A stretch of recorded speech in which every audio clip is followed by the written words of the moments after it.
Hey everybody, what's up and welcome back to the channel. I'm Lionheart coming at you with a war recap today. We recently finished a friendly war against Reddit Eclipse, and this wasn't just any friendly war, this was part of the Reddit war circuit.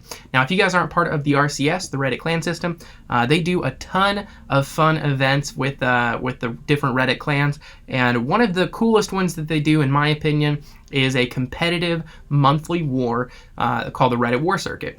And it doesn't work quite like the normal war leagues will, where there's a bracket and you play for a season, round robin, double round robin, however it works, into playoffs. No, the Reddit War Circuit, if you watch any type of fighting, MMA, UFC, it works similarly to that, where clans sign up for divisions based off of their breakdown. Senators, Reddit Eclipse, and a few other clans are in the heavyweight division, all Town Hall 13s, 15 versus 15. And then one clan will hold the championship. One clan will hold the title belt, and every month someone gets a shot at taking the title off of the reigning champ. Senators nor Reddit Eclipse are the champs. We weren't fighting for it this time around. This was just our monthly match. If I'm not mistaken, Reddit Hydrogen has the current heavyweight belt right now.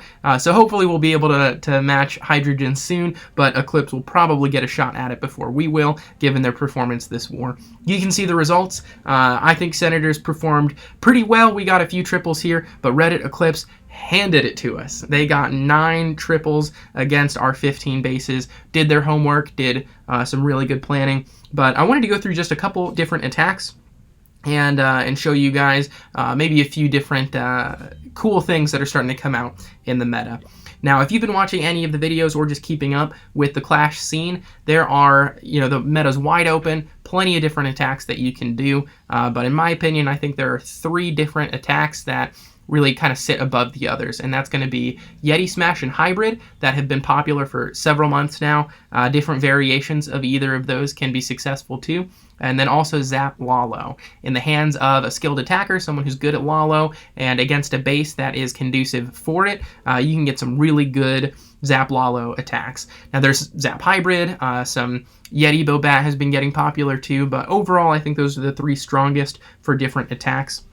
And here we can see Trillium from our clan coming in with a take on Yeti Smash. Trillium's one of the best Yeti Smashers that I've seen. Almost always gets a triple out of it every war that we're in, it feels like. And it's because he takes a pretty unique take to it. Usually people will bring a Siege Barrack and will funnel one half of their Warden Walk on one side, Siege Barrack on the other side, in order to get their Yeti Smash here into the middle of the base. And here he brings 3 baby drags. I think most of the time Trill tries to avoid taking a Siege Barrack if he can. Sometimes you have to, there's no avoiding it, but for this base you can see 3 baby drags being dropped is all that it takes to completely, it funnels the Warden Walk into the core of the base so that he doesn't walk on the outside, and then both of these baby drags funnel off that corner impeccably. And then he drops his Quakes here in the middle, and you can see this natural opening into the base that was left up goes all the way down to this Expo and this air defense, literally all the way through the entire base. So great identification from Trillium to see how effective the Quakes would be. And then not having to use a Siege Barrack, you can see he puts all of his army in here. You have a few different options for what you can do. You could use a Wall Wrecker, but he got such good value from his Quakes that there's no need for a Wall Wrecker on this attack. You could use a Stone Slammer and get some offensive value out of your Siege Machine, but that can be a little bit unpredictable, especially with Seeking Air Mines. And so instead, he brings a Blimp. And we'll kind of go in depth into why a Blimp is important, but this strategy is called the Immortal Blimp, where you use your Warden ability over your whole army and over the Blimp too, so no Seeking Air Mines, no air defenses will bring it down. And really the cool value for that is that it drops troops exactly where you want them. You want them over the Town Hall, you want them inside of the base. Stone Slammer's pathing, might have kept it outside. If you dropped it over here, you're not getting much value. If you drop it behind your army, and then, of course, a Wall Wrecker and Siege Barrack were not quite as useful. And so for this attack, if you're taking a Blimp, you're dropping some extra troops, your Clan Castle troops, right where you want them, on top of the Town Hall, and you're also avoiding most of your army needing to stand on top of the Town Hall. Some of his Yetis were there to take the blast, but it was mostly the Clan Castle troops that took that Town Hall blast out. And because of that, you can see he's got almost his entire army still up. Still has his queen ability, still has his champ ability, and so we can even speed up to see the rest of this base, and the cleanup through it just crushes it. The Yetis go through this last compartment. The champ uses its ability, manages to stay up for the whole raid. He even gets to swag the queen ability. So really, really strong Yeti Smash. Got some great earthquake value. And if you're still strong on Yeti Smash, if that's still your preferred attack, but you've been struggling with it since the update because ground defenses did get just a little bit stronger in the update, maybe taking a blimp is what you need to do. Invest into your funnel so that you don't have to take a siege barrack, and then bring in that blimp. Ensure that you get the town hall. Drop some relief troops, the cavalry, down about halfway through the base, wherever that town hall is, and make sure that they take the heat of the blast so that the rest of your army doesn't have to. Here's another triple that we can look at. This is from me, and this was actually a fresh hit. And this is by no means a perfect attack. I'm actually excited to break it down because the beginning goes pretty rough. I make some rookie mistakes, but looking at it, as far as base identification, we can see that the value of this base is spread out decently well. You've got the Town Hall on one side, King and Warden next to it, the Scatter Shot on this side as well, and then over here you got the Scatter Eagle, enemy Queen, enemy Clan Castle on the other side of the base. But then the middle of the base is full of this dead zone. You've got these big islands surrounding Inferno Towers and the enemy Clan Castle. And so because of that, the base provides for some pretty good pathing on its own, which is why I decided to take a hybrid attack into this. I've been experimenting with Zap Lalo, some Yeti Bobat, some Zap Hybrid even, but true Queen Walk Hybrid is still probably the best attack that I have in my arsenal. Just love it. And so for this in particular, trying to take my Queen Walk into this top side to take the enemy Queen, the Clan Castle, and the Eagle Artillery. I drop my King over here to make sure that my Queen is going to go inside, and because I know I'm not going to need him to path later, drop a Coco Loon and a Baby Drag. While the Coco Loon does soak up a Black Bomb, the Queen takes out my Baby Drag immediately, and so that's already one mistake that I've made in not realizing the Queen would take out my Baby Drag so quickly. And then this is the biggest rookie mistake that I think I could have made. I drop all of my healers, because I see that my Queen is in range of the enemy Queen. I drop all 5 of my healers before my Queen takes any damage, and you can see they all walk over to the King almost immediately, and then they're all in range of this air defense, so they start going down, and by the end of it, the air defense takes out 3 of my healers, and then this last one just has a sliver of health, so almost all of my healers are already dead. This really turns into more of a Sui hero attack than a true Queen Walk, but she still manages to take out the enemy Queen, taking out the Eagle right here, and then going in to take out the enemy Clan Castle too.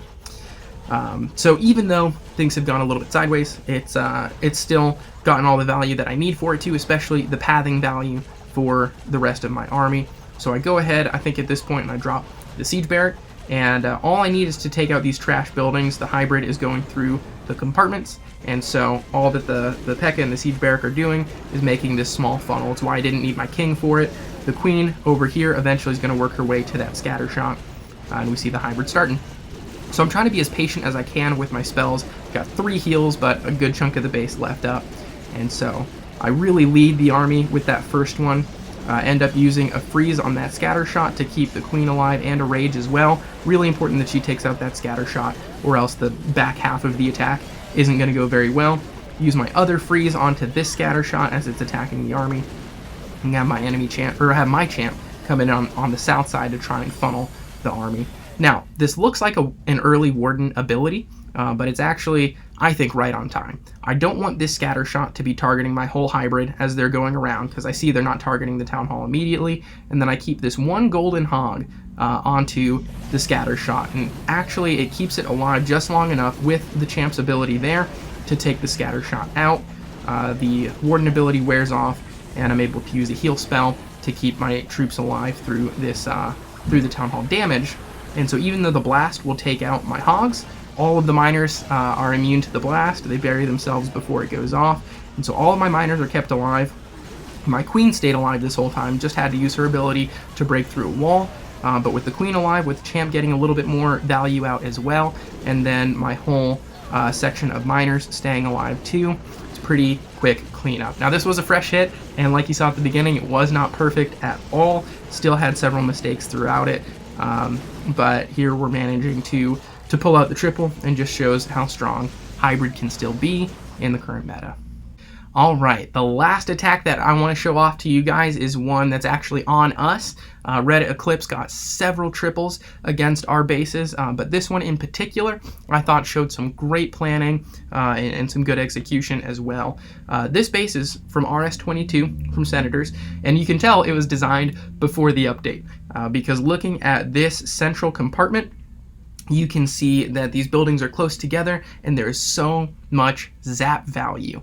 They got the enemy queen, the eagle artillery scatter, and the clan castle as well, all of them touching each other, and so it's all in range of a zap spell. A single zap is going to have a 5-tile range horizontally and vertically, but a 3-tile range diagonally, and so that's enough to take out all of these things. But something that's important to notice too is that range indicator isn't true for heroes. I'm not entirely certain why, but if the enemy queen is standing within 5 tiles, the zap might not, might not damage the enemy queen. But if the queen is right where you're dropping the zaps, it will work. So I'm not entirely certain what the true range is on a hero, if it's just a 1 or a 2 tile radius, but it is shorter for some reason. And Kayla, who's attacking RS-22, takes that into account. As you can see, they wait for the queen to walk all the way around, and then as soon as the queen gets exactly where we want her,